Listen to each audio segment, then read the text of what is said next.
बिस्मिल्लाहिमिनश्शैतानिर्रजीम बिस्मिल्लाहिर्रहमानिर्रहीम अस्सलामु अलैकुम वरहमतुल्लाहि वबरकातुहू। मोमिनीन किराम, आज मुख्तसर सी इस पैगाम में हम आपके सामने नमाजी के लिबास के शराइत के हवाले से चंद एक बातें आपके सामने बयान करेंगे कि अक्सर नमाज में बहुत सी गलतियाँ देखी जाती हैं। आप भी नोट फरमाएं, क्या ये गलतियाँ आपके लिबास में पाई जाती हैं या नहीं? क्या ये जो शराइत हैं लिबास के लिए वो तमाम शराइत मौजूद हैं या नहीं? इस चीज़ पर बगौर जो है वो मुताला करें और इसको गौर से समझें कि कौन सी चीज़ें हैं कि जिनका ख्याल रखना ज़रूरी है। आगा सईद सिस्तानी दाम बरकातहू के नज़दीक लिबास की चंद एक शराइत हैं जो आपके सामने आज की इस वीडियो में बयान करते हैं और उनको समझने की कोशिश भी करते हैं। मुख्तसरन ये कि सबसे पहली शर्त यह है कि लिबास या वो जो चीज़ के जो मुकल्लफ ने पहन रखी है, यानी जो शख्स है नमाज पढ़ने वाला, यानी आप और मैं, हम नमाज पढ़ने वाले शख्स, अगर कोई चीज़ हमने पहन रखी है वो दौरान नमाज इतनी होनी चाहिए कि हमारे बदन की वाजिब मिकदार को छुपाए। वाजिब मिकदार से क्या मुराद है कि जब हम नमाज पढ़ते हैं, मर्द के लिए ज़रूरी है कि वो अपनी शर्मगाह को छुपाए, ये उसके ऊपर वाजिब है। बाकी लिबास के ऊपर उसके लिए वाजिब नहीं है कि वो छुपाए। हाँ, अगर वो कहीं ऐसी जगह पर है कि जहाँ पे दूसरे लोग भी मौजूद हैं, कोई अकेला नहीं है या अपने कमरे में बंद जगह पे नहीं है, ऐसी जगह पे सेपरेट जगह पर नहीं है, तो उसके लिए मुकम्मल छुपाना वाजिब है। और दूसरी शर्त यहाँ पे ये है कि उसका जो लिबास है, जो नमाज पढ़ने वाला शख्स है, उस नमाजी का लिबास जो है वो पाक होना चाहिए, यानी उसमें कोई किसी किस्म की नजासत नहीं होनी चाहिए। इसकी तफसील भी है इंशाअल्लाह, वो भी आपके सामने बयान करेंगे। मुख्तसर जो नमाजी है उसके लिबास में जो खून है या फिर और जो 10 नजासतें पाई जाती हैं, उन नजासात में कोई नजासत जो है उसके लिबास में ना पाई जाती हो। और तीसरी शर्त इसमें यह है कि इसके लिबास जो है नमाजी का वो एहतियात वाजिब की बिना पर मुबाह होना चाहिए, यानी किसी का चुराया हुआ ना हो, किसी का गस्ब किया हुआ ना हो, बल्कि उसकी अपनी मिल्कियत में उसका अपना लिबास होना चाहिए। हाँ, इसमें एक शर्त ये भी, इस चीज़ को भी यहाँ पर डिस्कस करना ज़रूरी समझता हूँ कि अगर किसी शख्स के पास उसके अपने लिबास जो है वो नमाज पढ़ने के लिए काफ़ी नहीं है, ठीक नहीं है, नजस है या कोई और हालत में ख़राब है, ठीक है, तो उस सूरत में क्या है कि वो अगर अपने दोस्त से ये कहते हैं कि उसका लिबास वो पहनकर नमाज पढ़े, अगर उसका दोस्त उस चीज़ पर राज़ी है, उसका लिबास पहनकर उसका वो नमाज पढ़ सकता है। यानी इस सूरत में भी नमाज होती है कि वो शख्स अगर किसी दूसरे की इजाज़त के साथ उसका लिबास पहनकर नमाज पढ़ता है। और नंबर 4 पे, यानी चौथे नंबर पर जो चौथी शर्त है वो ये कि नमाजी का जो लिबास है उसमें किसी किस्म के किसी मुर्दार के अज्जा से ना बना हुआ हो, यानी ऐसे अज्जा के जो किसी मुर्दार जानवर के हों और उसके अज्जा से जो है उसका लिबास बना हो। यानी आम तौर पर जो है जैकेट वगैरह जो पहनी जाती हैं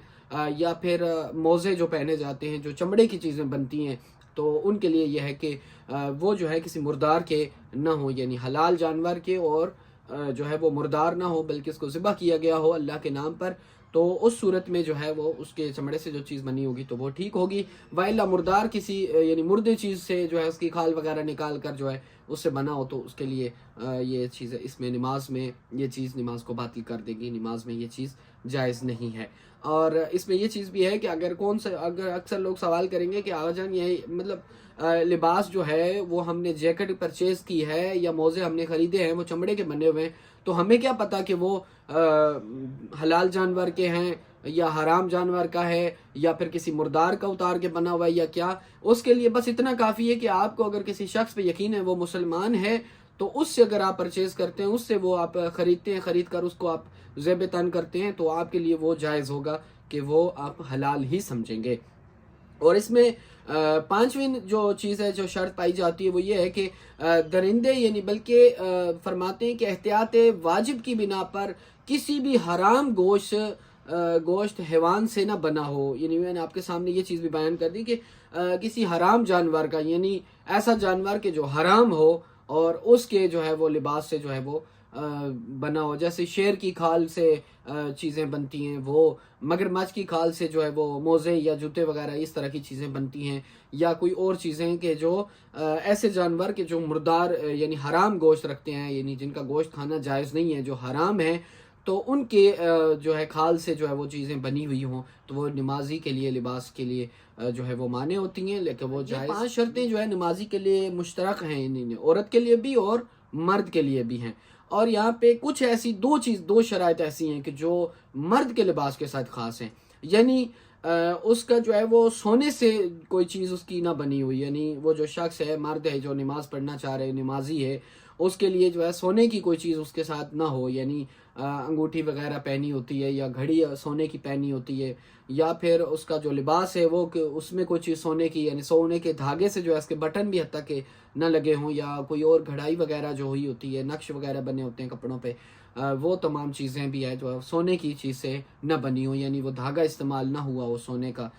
بنا ہوا نہ ہو۔ اور دوسری شرط یہ ہے کہ خالص ریشم سے بنا ہوا نہ ہو، یعنی خالص ریشم کا کپڑا جو ہے وہ مرد کے لیے جائز نہیں ہے۔ اور یہ 2 شرائط تھی جو مرد کے ساتھ خاص تھی۔ اور چند ایک اور چیزیں بھی ہیں جو آداب کے زمرے میں آتی ہیں، نماز کے ادب کے لیے وہ طور پر جو ہے وہ دیکھی جاتی ہیں کہ نہیں ایسا لباس پہننا جو جسم کو جکڑے ہوئے ہو، تنگ لباس ہو، اور جو ہے بندہ اس کے ساتھ نماز پڑھ رہا ہو، یعنی اس کے جو جسم کے اعضاء ہیں وہ ظاہراً کپڑے کے اوپر سے بھی یعنی محسوس ہوتا ہو کہ اس کا جسامت کیسی ہے، تو یہ آداب کے خلاف ہے، نہ کہ حرام نہیں ہے بلکہ آداب کے خلاف ہے، یعنی ایسا لباس نہیں ہونا چاہیے۔ اور عورت کے لیے جو ہیں وہ اس کا اتنا ضروری ہے کہ جو اس کا واجب مقدار ہے ان کو چھپائے، یعنی جتنے حصے تک اس کے لیے پردہ کرنا واجب ہے اتنا ہی اس کے لیے نماز میں بھی چھپانا واجب ہے۔ تو یہ تھی چند ایک شرائط جو آپ کے سامنے آج ہم نے بیان کر دی۔ امید کرتے ہیں کہ یہ پیغام آپ تک پہنچ چکا ہوگا اور آپ اس کو بخوبی سمجھ چکے ہوں گے، اور اس میں اگر کوئی چیز آپ کو سمجھ نہیں آتی، یعنی کسی مسئلے میں یا کسی بات میں آپ کو مشکل آتی ہے، تو وہ آپ کامنٹ سیکشن میں سوال کی صورت میں ہم سے پوچھ سکتے ہیں، یا ہماری اصلاح کے لیے بھی کوئی چیز آپ بتانا چاہتے ہیں تو وہاں پہ بیان کر دیں، انشاءاللہ اس بات پہ بھی ضرور عمل ہوگا اور آپ کے سوال کا جواب بھی دیا جائے گا۔ تب تک کے لیے میں آپ تمام مومنین سے اجازت چاہوں گا۔ فی امان اللہ، التماس دعا، اللہ حافظ۔